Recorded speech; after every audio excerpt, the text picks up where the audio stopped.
Hello everyone, I'm Rochelle Chernowski. This is Shell Point Today for the weekend of April 26th, 27th, and 28th. On today's show, Carol Clark discusses the important role nurse practitioners play at the Shell Point Medical Center. But first, we have an organ concert coming up Friday at the Woodlands Commons. This particular organ concert is unique in several different ways. First, we have a new performer coming to Shell Point, Claire Fassey, organist for New Hope Presbyterian Church and member of the American Guild of Organists. Secondly, we are also welcoming the Southwest Florida Handbell Ensemble, who will join the organ for a truly unique musical collaboration. And lastly, rather than two shows in one day, we are combining everything into one show, Friday night at 7 p.m. at the Woodlands Commons. It's a free concert, so invite your friends and neighbors for a night of beautiful organ medleys and delightful handbells. Friday night at 7 p.m. at the Woodlands Commons. This week at the Shell Point Variety Show, we had a surprise performance by the entire staff of the J. Howard Wood Medical Center. Never had so many doctors been on stage together at one time, although professionally, perhaps they should stick to their day jobs. The Medical Center is a vital part of our healthcare delivery here at Shell Point, and in the coming weeks, we're going to take you through all the services they offer. Today, we're going to start with the difference between a doctor and a nurse practitioner and how each of them can serve you. Hi, I'm Dr. Roger Hirchak, Vice President of Medical Services for Shell Point. I often say that the Medical Center is the hub of activity for medical services at Shell Point. And what I was hoping we could do today is talk a little bit more about what goes on behind the scenes in the Medical Center. And I think it's much more than you would expect. With me today is Dr. Carol Clark. And Carol is our manager for the medical center and our nurse practitioner that really helps make the medical center run. Carol, as a nurse practitioner, how you differ from a physician, for example, from an MD or a DO? A nurse practitioner is fully licensed to assess, diagnose, and treat common illnesses under the auspices or under the license of a physician who takes responsibility for that person's actions. And in the state of Florida, that is pretty broad, with the exception of prescribing controlled substances. But other than that, the nurse practitioner can fall in and take care of really any resident that would come in with an urgent need, because we're trained to assess and then determine whether we have the capacity to treat that problem or whether we need to bring the physician on board to dialogue and collaborate with that health matter, whatever it might be. And nurse practitioners tend to have a specialty. Some are specialized in family care that includes pediatrics. Others are just adult care. And my particular specialty is adult but geriatric certification. The nurse practitioner movement has really been in place since the early 80s. There came a time when the Wall Street Journal would allude to the fact of the development of a super nurse. We do have a shortage of folks who do family practice, geriatric care. So we've been accepted pretty well in terms of that placement. Many times a nurse practitioner is even preferred over a physician for certain chronic disease management issues. And it's probably because we have the privilege of being able to spend a little more time than 5 minutes. Mm-hmm. So you yourself have a doctorate in education, which I know you've worked very long and hard for. What will be required of the future generation of nurse practitioners as far as academic advancement, Carol? About 2015, newcomers into the profession will have to matriculate through into the doctoral program from the master's program. So they're not going to be medical doctors, but they're going to be doctors of nursing practice. So it's called the DNP degree. Most of the nurse practitioners coming out of school in the years to come will come with a doctorate in nursing practice. Carol, there are nurse practitioners and physician assistants. Could you help explain the difference between nurse practitioners and what physician's assistants do? Nurses tend to get involved in the spirit and the mind and the body, and they tend to get involved in that whole discipline that's integrated. The curriculum for the physician assistant, on the other hand, is very straightforward, and they are very focused in certain skills, particularly suturing, assisting in surgery, and doing physical assessments. It's not their purview to get involved in the psychosocial aspects of care like the nurses tend to. So we come from different backgrounds, but we both have a place at the table. I like to think that it's one circle overlapping another circle of discipline, and the nurse practitioner fills that intersect in the middle, bringing nursing practice towards medicine for something that had not yet been carved out as a specialty. Thank you for joining us to learn more about the J. Howard Woods Medical Center and some of the workings behind closed doors. If you have any questions, our number is 454-2146, and it is a pleasure to serve you all. This week's Shell Point TV programs had it all. Square dancing, dragon boats, a million stamps, and memories of the Vietnam War. You can see it all in our Shell Point TV Week in Review. But first, let's cover all of this weekend's happenings, menus, and church news. Welcome to the weekend edition of the Happening segment of Shell Point TV. I'm Bev Chandley here with Suzanne Savada, and we're going to tell you what we have going on Friday through Sunday. We're going to start out Friday morning with 8:15, the Stamp Ministry, volunteers in the stamp room down in the tunnel. And then 8:30, it's time for Beach Day. 8:30 is the court pickup time on the island, 8:40 for the Woodlands, and 8:50 for Eagles Preserve. 8:30 is the time the LifeQuest informational booth will be in the administration courtyard on the island. It'll be there from 8:30 to 11:30 at the same time that the marketplace will be in the administration courtyard. At 9 o'clock, it's time for men's match play tennis down at the Woodlands tennis courts. Also, we have 9 o'clock pickleball at the pickleball court on the island. At 9:15, the Pavilion Auxiliary Orientation will be going on. That'll be held in the hospitality room of the Village Church. Sign up is required for that training. 10 o'clock's the time for canasta to be played in the game room of the Woodlands. At 10:15, we have Inquiring Minds. They'll be in the Osprey Room on the island, and that's the last Friday morning activity. Suzanne will go over the afternoon with you. The afternoon will start at 12:30 with Mixed Progressive Bridge in the game room at the Woodlands. At 1:15, we have table tennis in the Tarpon Room, and we have the Quilters meeting in the Osprey Room. And from 1:30 to 3:30, the Model Train Room will be open in the tunnel on the island. And also at 1:30, we have the Vespers meeting in the Community Room of the Arbor. And at 2 o'clock, euchre will be played in the Stable Room at the Woodlands. 2:45, Vespers will be meeting in the Community Room of King's Crown. And at 6:45, we have game night in the Resident Activity Center on the island. At 7 o'clock, we have an organ and handbell concert featuring Claire Fossey and the Southwest Florida Handbell Ensemble, and this will be in the Woodlands Commons at the Woodlands. Now here's Bev to go over Saturday.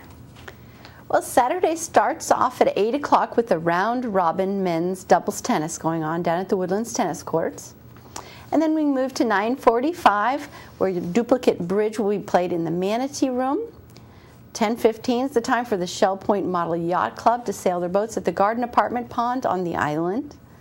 And then 1 o'clock, we have chess in the Library Lounge. 1:15 is the time for table tennis. This is down in the Tarpon Room in the tunnel, and it will be available all weekend and unless otherwise posted. At 2:45, it's Introduction to Line Dancing down in the Health Club. And at 3:15, we have Basic Line Dancing in the Health Club. Our last Saturday activity is Duplicate Bridge. They'll be in the Manatee Room at 6:30. What's going on Sunday, Suzanne? Sunday will start off at 9 o'clock with Christian Life Studies meeting in the game room of the Woodlands. At 9:15, Christian Life Studies will meet in the Village Church on the island. At 10:15, there'll be morning worship in the Village Church. It'll also be broadcast live on Shell Point TV Channel 12. At 2 o'clock, the Mixed Golf League will meet down at the Shell Point Golf Club. At 3:15, we have ballroom dancing down at the Health Club on the island. And at 6:15, we have the evening service at the Village Church on the island. Well, that wraps up the weekend. We're certain to keep you busy, and we hope to see you back here on Monday. Menus for your weekend. In the Crystal Room, the Crystal Platter on Friday is broiled salmon with lo mein, stir-fry carrots, and snow peas. The dinner special is the seafood buffet for $14.95, and the soup is cream of mushroom.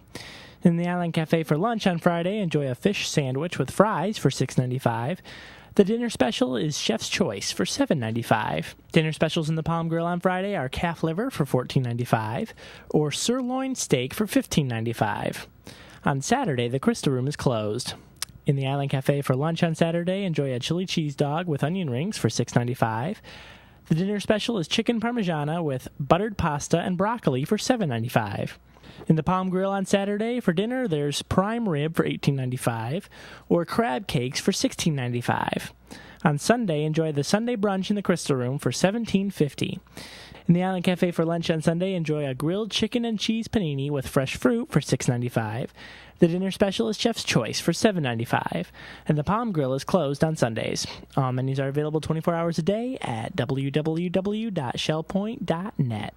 Hi, I'm Randy Woods, and I'm here with Pastor Andy. We're looking forward to the weekend as we share together in a church and community. I invite you to join us as we worship together Sunday morning. This Sunday, we'll be continuing in the series from Ephesians, the Great Society. That's right. Tell us what we might expect as we look at Ephesians chapter 3, verses 1 through 13. Well, it's all about the mystery. I don't know what kind of reader you are, but I love detective mysteries. Now, generally speaking, we like to see mysteries resolved, and I like to get to the end of them and see how things all come together. And it's a little bit like that in the Bible, that in the Old Testament, God was involved in a plan, working all things out for the purpose of His church and bringing the end of all times to completion, and then bringing things to a climax with the gospel and with the coming of Christ. But all that kind of thing was hidden in the Old Testament. But Paul talks about the revelation of that mystery, the sort of the time in which the mystery finally is revealed in the 3rd chapter of Ephesians, and it's really an exciting story to see what God was doing all along in the Old Testament leading up to the point in which Jesus came and the gospel was proclaimed. Well, Sunday morning, as you know, we have a friend who's coming. Valerie Knupp from Morgantown has been with us several times over the last 10 years, and beautiful spirit from her and the talented young lady. She's going to be singing Sunday morning with our choir, the anthem by Craig Courtney, Be Not Afraid. Right. Sunday night, she'll be singing songs of the Second Coming, and you'll continue the study in the book of Revelation. That's correct. That's and right. This is the bright morning star. That's right. The series is called The Last Revelation of Christ. It really isn't about the whole book of Revelation. It's just about a couple of verses right at the end of the book in which Jesus, right before the end of all of the scriptures, basically tells us what He wants the church to remember. And we've already looked at the fact that He wants to remember Him as the offspring of David and the root of David, but then He calls Himself the bright morning star. And so we're going to look at what is invested in the meaning there, because it's quite interesting and very encouraging to discover that. I don't want to give out and give away the tale too soon, but it's really an encouraging passage and also one that challenges us.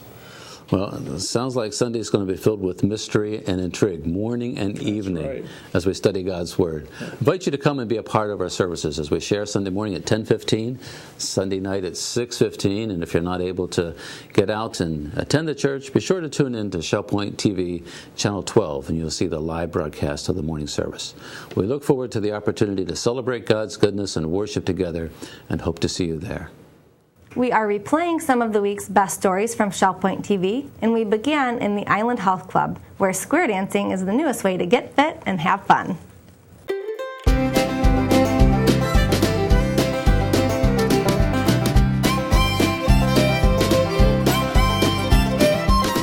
My name is Jane Johnston, and I live at Lucina. How long have you lived at Shell Point? 2 weeks. I was very excited when I heard we were starting to square dance. I haven't danced in about 40 years. I think everybody's really getting back into it. I didn't square dance much, but I was a music teacher in the public schools. I taught the children how to do it. And kept one lesson ahead, you know, and but it was fun. And they were pretty good. They got to be pretty good at it. When I was into it about 40 years ago, I do remember how much fun it was, and it was a lot of fun. It's a fun activity. Ruth Taylor, 90 years old. I haven't danced since 71.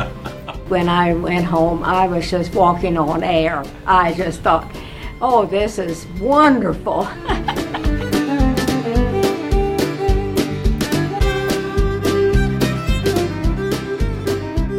The dance itself is very simple. It requires 8 people for a square, 4 couples. The do-si-do is passing, you face your partner and you pass right shoulders. And then we do an Allemande left, which you face your corner, grasp forearms, and go around in a circle back to your partner. Then we have a grand right and left. You grasp your partner's right hand, and then you just alternate arms coming around the square. And then the last step is a promenade, and that you hold hands and just go around the circle to come back to your home position.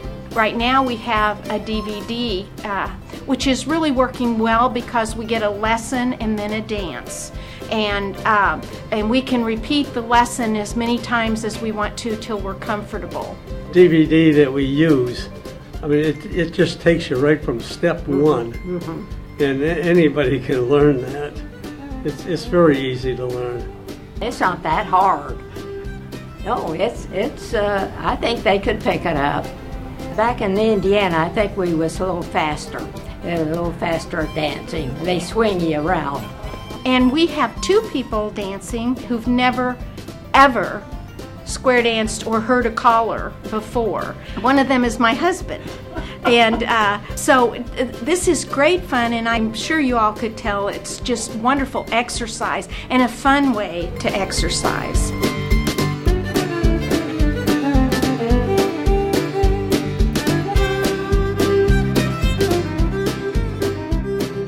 The ladies and I have been talking about is we miss our petticoats.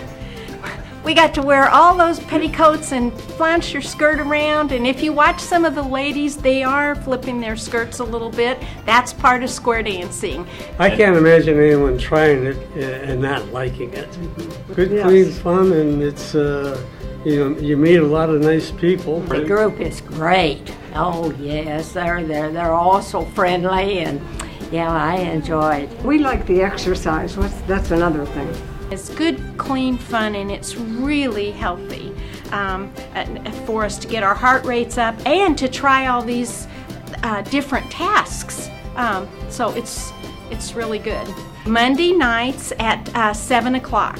It's absolutely free. And the company's great.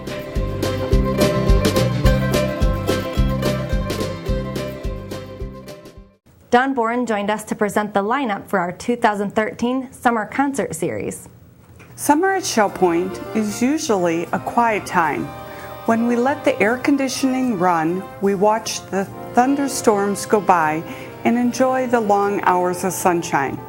But here at Shell Point, we like to spice things up during June, July, and August and provide our summer residents and Lee County guests with some top-notch musical entertainment. Hi, I'm Dawn Boren, Director of Resident Life here at Shell Point. We're pleased to announce the 4th year of our Summer Concert Series, bringing the finest in jazz, classical, and vocal groups to the stage of the church auditorium. It begins with a bang on June 11th when we welcome back the Naples Jazz Orchestra, a big band in the tradition of Count Basie, Duke Ellington, Woody Herman, and Buddy Rich. The Naples Jazz Orchestra is comprised of some of the finest professional jazz musicians in Florida who will take you back to those exciting golden days performing the greatest music of the big band era. The Naples Jazz Orchestra brings their stage show to Shell Point on Tuesday, June 11th. In July, we take a classical turn with a unique trio consisting of the flute, viola, and harp. The Sunshine Trio are Scott O'Donnell playing the viola, Kay Kemper on the harp, and Beth Larson playing the flute. This special combination of instruments brings a new sound to traditional classical favorites as well as popular numbers from the American Songbook. All three are accomplished musicians and are featured performers with the Southwest Florida Symphony and the Palm Beach Symphony Orchestra. So come hear the Sunshine Trio on Thursday, July 11th. And finally, we welcome the Barbershop Quartet in August. But this group is unlike anything you've ever heard before. It's a female barbershop quartet called The Buzz. These talented ladies sing the same barbershop favorites as the guys, but they bring their own distinct sound to the performance. These four ladies are all members of the Sweet Adelines and have accomplished vocal careers on their own. And performing together as The Buzz, they have recorded numerous CDs and have been given award-winning performances worldwide. Come hear what The Buzz is all about as they perform at Shell Point on Friday, August 9th. That's your lineup for this year's summer concert series at Shell Point. Once again, we're also keeping our ticket prices low and offering discounts for purchasing the whole season. Each individual concert ticket is just $15, or you can save $10 by purchasing the season ticket for all three performances for just $35. Visit the Island or Woodland service desk to learn more. Join us for a celebration of jazz, classical, and vocal music all this summer right here at Shell Point. On Tuesday, we'll hear from urologist Dr. Harry Sy. Here's a preview of what he'll present. I'm Mary Franklin here with Dr. Sy today to talk about an upcoming Health Connection program entitled Treatment Options of Female Urology Conditions. This program is being brought to you in the Social Center on April 30th at 10:15 a.m. and you can sign up at either service desk. So let's get a little bit more information from Dr. Sy. Dr. Sy, thank you for being here. You're welcome. First of all, I'll just give you a little bit of my background. Okay. I've been practicing here in Fort Myers about 7 years, and we do have a clinic here at Shell Point on Monday afternoons at the Arbor, second floor. So a lot of people have been seen at the Arbor for any type of urologic condition. We see general urology patients, urologic cancers, and I've been here in Fort Myers, as I've said, 7 years. Great.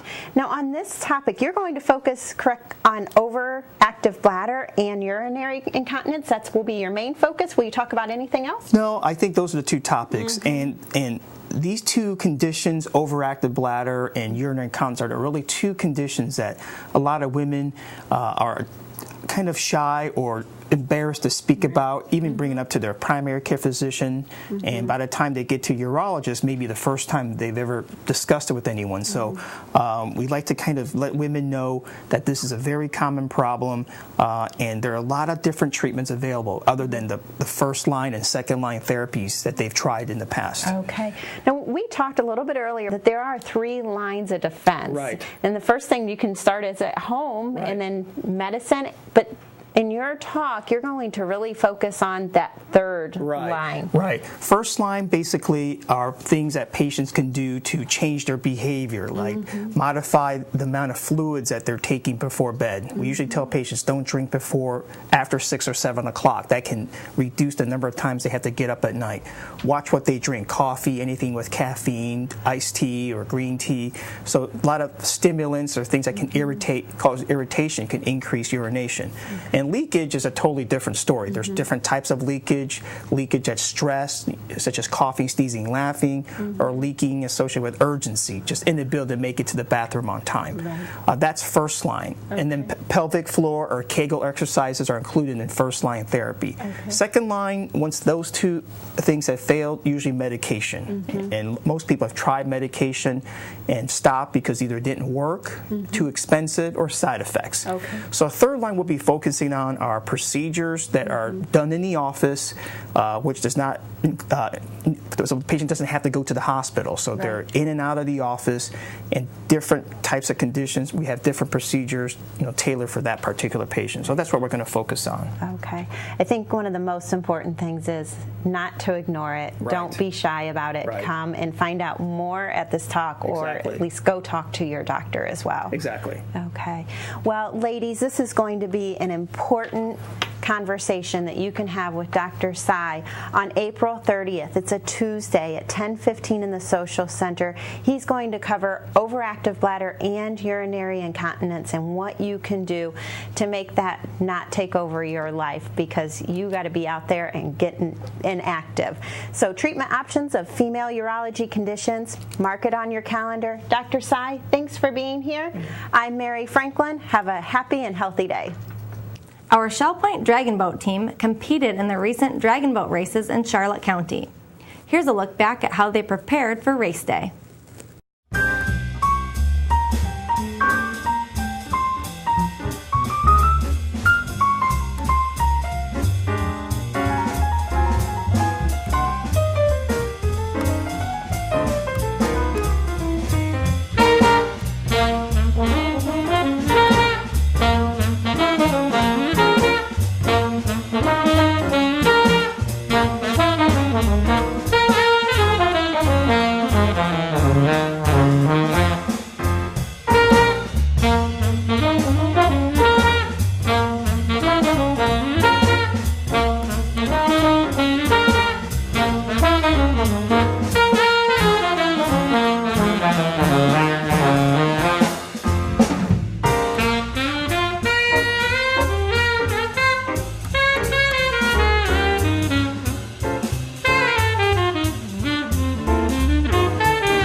told us about one of her favorite visual artists, Vincent van Gogh.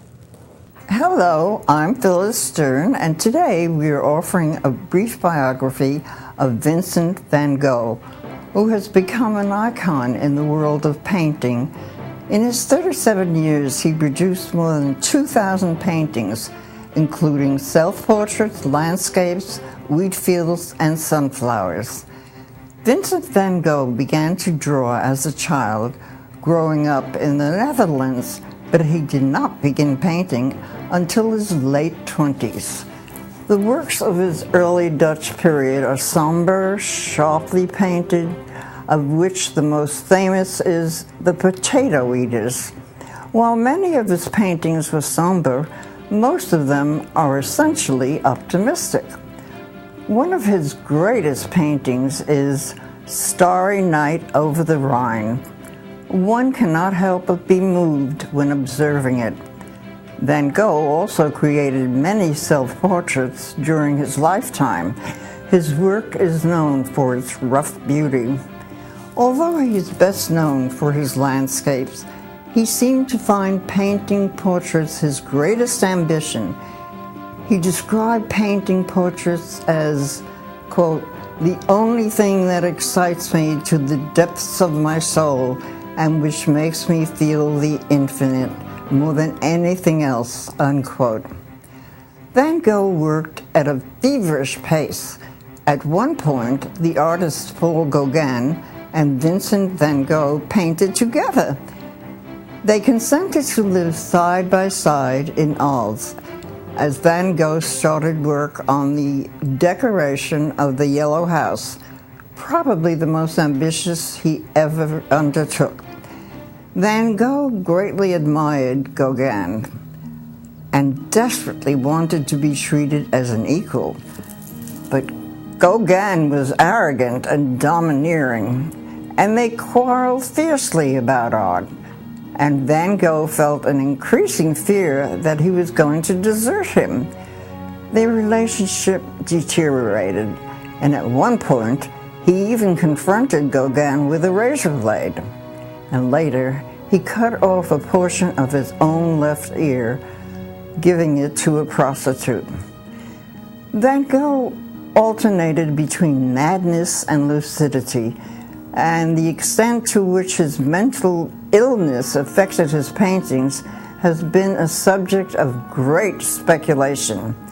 He spent a lot of time in hospitals and even made several paintings of hospital interiors.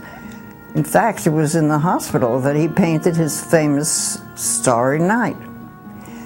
In 1890, Van Gogh suffered a new crisis, the saddest episode in an already sad life. He had fits of despair and hallucinations, during which he could not work. Van Gogh ended up shooting himself, but the bullet was deflected by a rib bone, and Van Gogh survived the impact. Gauguin rushed to the hospital to be with Van Gogh, but eventually he succumbed to the gunshot and died at age 37. Tragically, Van Gogh died not knowing the acclaim his art would receive. But by the mid-20th century, his fame had grown among art critics, dealers, and collectors. Today, he and Pablo Picasso are responsible for the world's most expensive paintings. His legacy is immortal, and he will forever be known as one of the greatest artists of the modern era. I'm Phyllis Stern. See you around. FineMark Bank gave us some tips on safe deposit boxes. A safe deposit box can be a good way to secure important personal documents, collectibles, and family heirlooms. But not everything needs to go in one. I'm Tiffany Williams, Managing Executive at FineMark National Bank and Trust on the island. In today's FineMark Minute, we'll discuss what should and should not go in your safe deposit box. Some of the more important items that make sense for a safe deposit box include birth and marriage certificates, trusts, insurance policies, property deeds, rare coins, jewelry, irreplaceable family photos, and stock or bond certificates. A good question to ask yourself is, if these documents were lost, would you be in trouble? If the answer is yes, you should probably add them. Now, for what you may want to avoid putting in a safe deposit box. In most cases, it's probably not a good idea to store cash there. The cash is not insured by the federal government or the FDIC. You may also want to avoid putting things in your safe deposit box that you may need to retrieve in an emergency. For this reason, it may also be a good idea to rent the box jointly with a spouse or a child. That way, if anything happens to you, they will have access to its contents. If you have specific questions about your safe deposit box, you can stop by the bank on the island or give me a call, 461-5999. I'm Tiffany Williams with today's Find Mark Minute.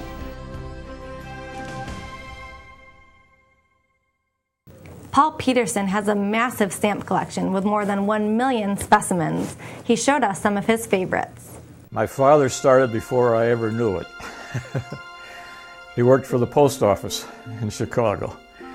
And they have a dead letter office, and those who wanted to could go down there after a certain period of time when the letter was undeliverable and take what envelopes they wanted and take the stamps, soak the stamps off the envelopes and use them in their stamp collection. And he was one of them. He started in 1932 with a stamp that was issued for the Olympics in Los Angeles. And every issue that came out, he got the ticket, he got the cover with my address on it, 8234 Champlain, Chicago, Illinois.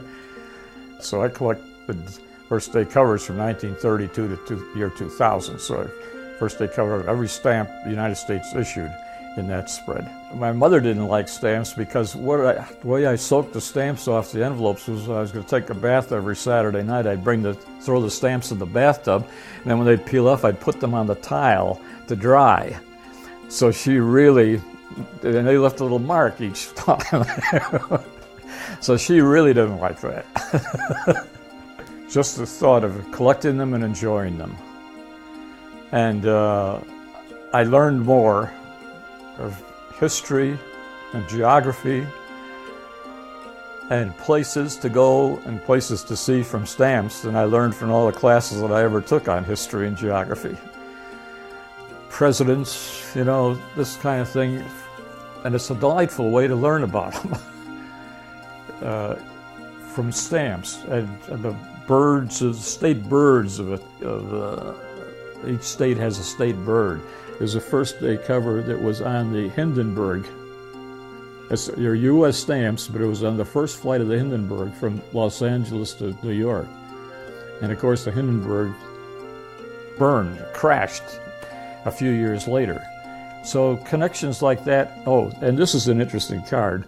This is the first postcard ever sent. Please exchange the stockings returned for a size larger. Yours truly, some woman. So she was returning a pair of stockings. I don't know whether this was in the things or she returned a pair of stockings. It was rather interesting to find that postcard. Adolf Hitler. I was very much interested in that era of time, and I got eventually from collecting mostly U.S. stamps, but also German stamps, which showed the rise of Hitler in the stamps that he issued.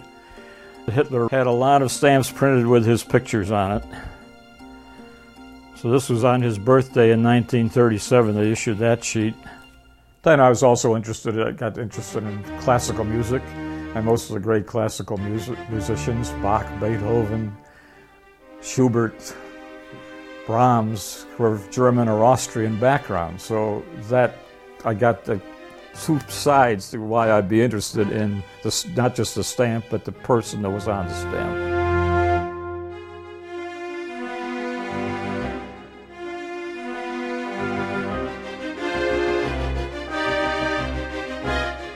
Yeah, well, I kept them part of my part of the closet when we were in Chicago, and then I suppose I even expanded into the garage when we moved out east with all the books and albums that I had. So under the bed, everywhere. Yeah. In the house right now, there are over 1 million stamps. The earliest stamp is from when the first stamp came out in the U.S. One was of Franklin and one was of Washington. And I have a mint copy, which means it was uncanceled copy of the one, and a canceled copy of the other. This is the set of the Columbian Exposition issue in 1893, from 1 cent to $5. And depending on the centering of this stamp, it can run anywhere in value from $1,000 to $5,000, this stamp alone. The other issue that I have is the Trans-Mississippi issue in 1898. And this set will probably be $3,000 or $4,000, this set. And that is one of the most famous stamps, the cattle in the west, in the storm in the west. The engraving and the color is much sought after stamp. I go all the way from A to Z in the countries. I have a set, quite a number of sets of things dealing with the British Empire. This is an album that contains British Empire stamps that commemorated the end of World War II, and issued for each part of each country in the British Empire, issued about the same design stamp. And that's what this entire book is filled with, stamps for the victory, so-called Victory and Peace issue.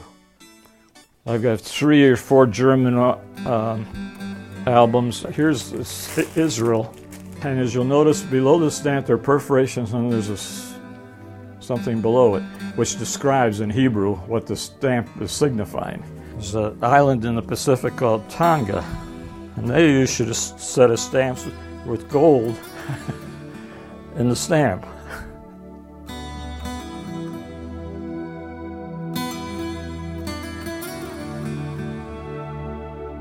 I've donated 480,000 stamps to Shell Point Stamp Missions Project in the past, and I'm going to donate another 530,000. I think the right thing to do is to save a little bit of a collection. My Swedish album, because I'm Swedish background, I will keep, and part of my U.S. collection, but the rest I'm going to sell and get rid of so I can get the maximum amount of money that I can from the collection. I'm not a gambler, so I just never get tempted to spend my money in Las Vegas. Stamps have kept their value. If there's something you collect, at least you get your money back. If you just use them on envelopes or for postage now, you get your money back from it. And I got a great joy from collecting. Here's an excerpt from last week's concert by the Tone Chimes.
John Fielding of Junonia is a Vietnam veteran who documented his experience with a home movie camera. Let's hear his story.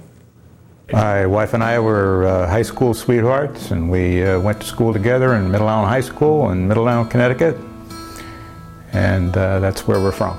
My uncle, who I'm named after, John Fielding, he basically was gassed to death in World War II, the Germans, and so I don't have any penchant to get involved in the military. I went to Niagara University in Niagara Falls, New York, a small Catholic college in Niagara Falls, and it was a land-grant school at the time. Mandatory requirement to have 2 years of military training.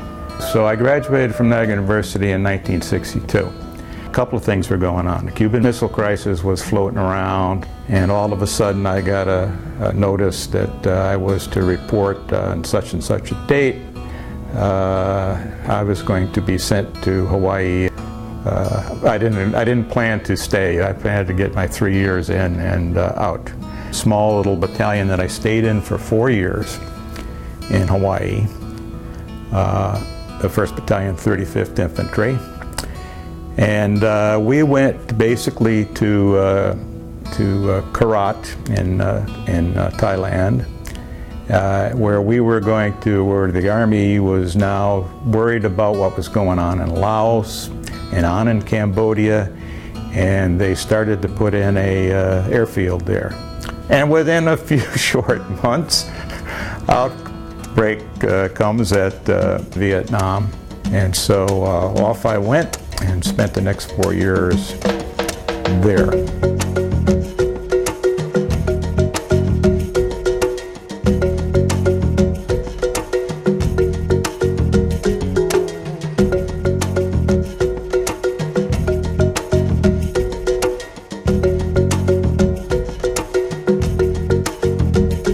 What did I do?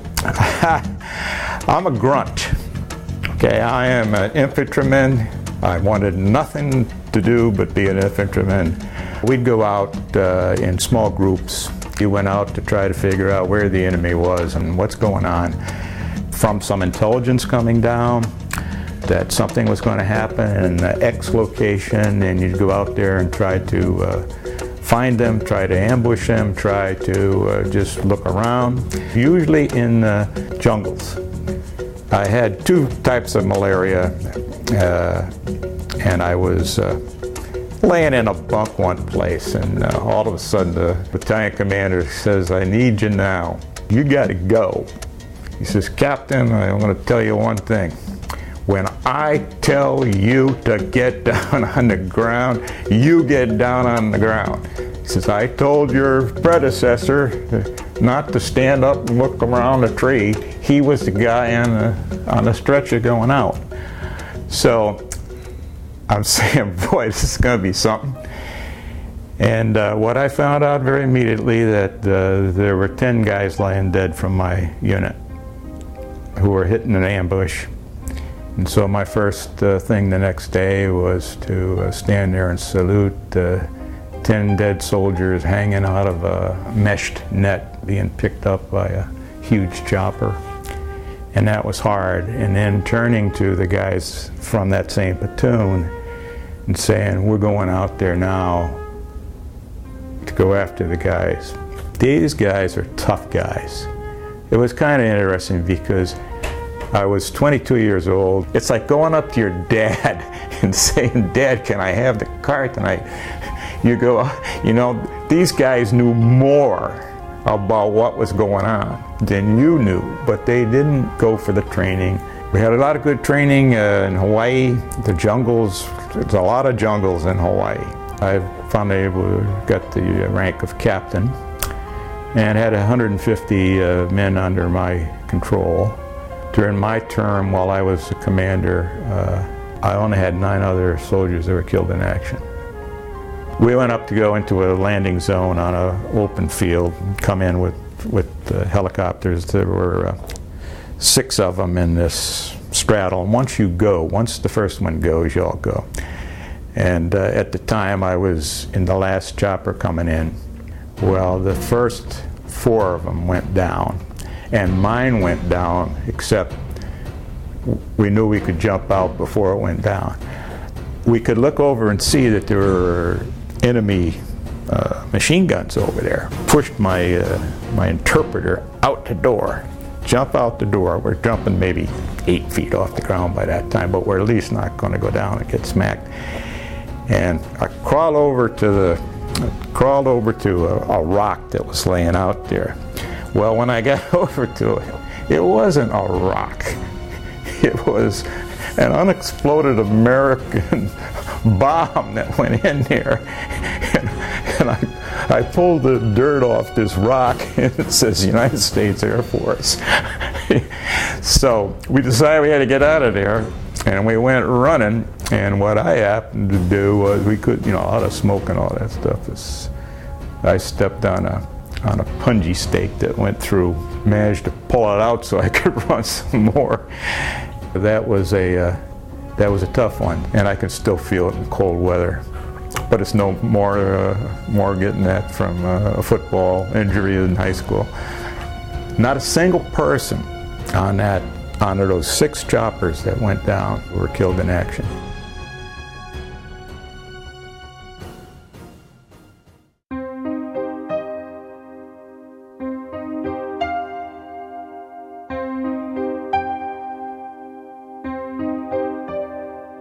We went out and worked with the natives, all kinds of tribes, North Vietnam.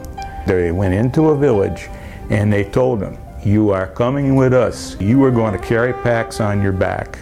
All families, basically, and their children. Now, when you see the helicopters come in, those are ours. Now, you can imagine someone living up in the mountains. They've never been in a car before. And we'd tell them, "We're going to put you in this helicopter." We got them out of there. We got them out of there by the hundreds.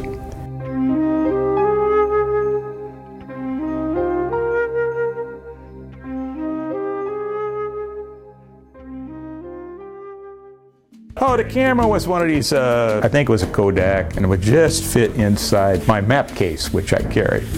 And I would just do it one after another and one after another, and I'd send it to my wife. I was going to be a school teacher, and now I was going to be able to show these films. We got good mail. Mail came every day. We also had beer about twice a week. Everybody got 2 cans of Pepsi, everybody got 2 beers. And you know what they all wanted? They all wanted the Pepsi. And then they got smart and started sending in bottled milk. They're handing out beer and everything. "We want milk, we want milk." We haven't had milk in X number of years.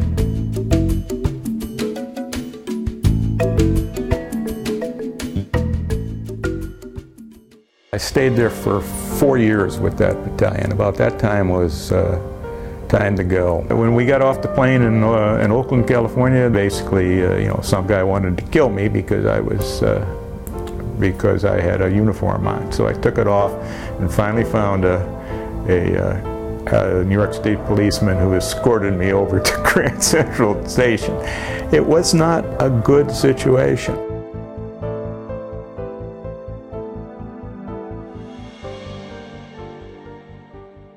I was going to be a school teacher. I taught high school, a public school, Colchester, Connecticut, where I taught. My wife taught in East Haddam, which was where she taught. She was a special ed teacher. We had a good life. And when we got into our community, people went out of their way to help us. When 9/11 came along, I started I got a veterans club I was in town. And I got them to basically do military funerals. We get in a uniform, we have a firing squad, we have a chaplain if they want it, we have a bugler, we do that, we do the flag, have now done 880 funerals. With 9/11 come along, it's completely different. If I go to the grocery store over here, and if I stand out there long enough waiting for my wife and she sees basically a sticker on there, someone will come up and tell me. say thank you for your service. I've had the police pull me over and they say, thanks for your service. Get your foot off the tap. You know, it's entirely different. I wait till my grandchildren get a little older and might take them down to the wall and say, this is what it is. But it's a tremendous thing. I would not have stayed in if it was not for the soldiers. That's what made me stay with it. And if I had to go again, I'd go for those guys.